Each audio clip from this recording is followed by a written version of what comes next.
Dans le documentaire Netflix Harry et Meghan sorti en décembre, le duc et la duchesse de Sussex sont formels. L'acharnement médiatique à leur égard a commencé après leur mariage célébré à Londres en mai 2018. Pour eux et surtout pour Meghan, pas de doute, l'américaine était la cible à abattre. Et ils ont presque réussi puisque, comme le racontait si bien le prince Harry, son épouse a eu des pensées si noires qu'elle a songé au suicide avant de choisir de se battre et d'obtenir justice.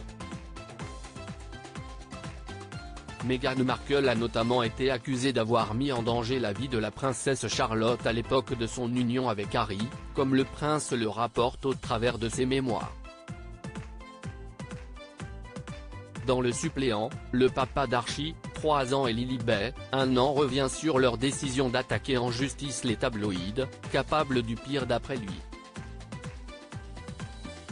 Il a donné cet exemple bien précis: juste après l'annonce de notre procès, l'Express a publié un article atroce qui m'a conforté dans mes choix. Comment les fleurs de Meghan Markle ont fait courir un danger de mort à la princesse Charlotte?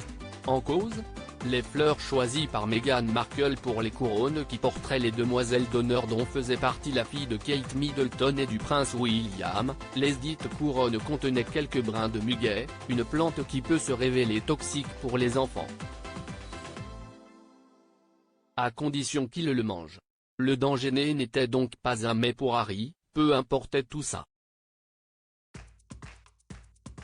L'histoire de Meghan la meurtrière était bien trop juteuse.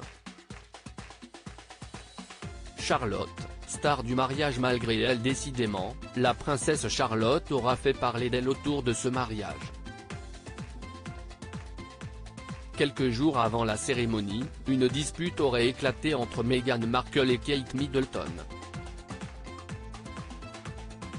Cette dernière, pas vraiment convaincue par les robes de demoiselle d'honneur, aurait dit le fond de sa pensée à sa belle-sœur. Un avis dont elle se serait bien passée, déjà stressée par le scandale provoqué par son père à l'époque et l'angoisse grandissante à l'approche du mariage. Meghan Markle aurait même fini en pleurs sur le sol d'après les dires du prince Harry. Une version que n'a jamais pu contredire Kate, contrainte au silence par la famille royale.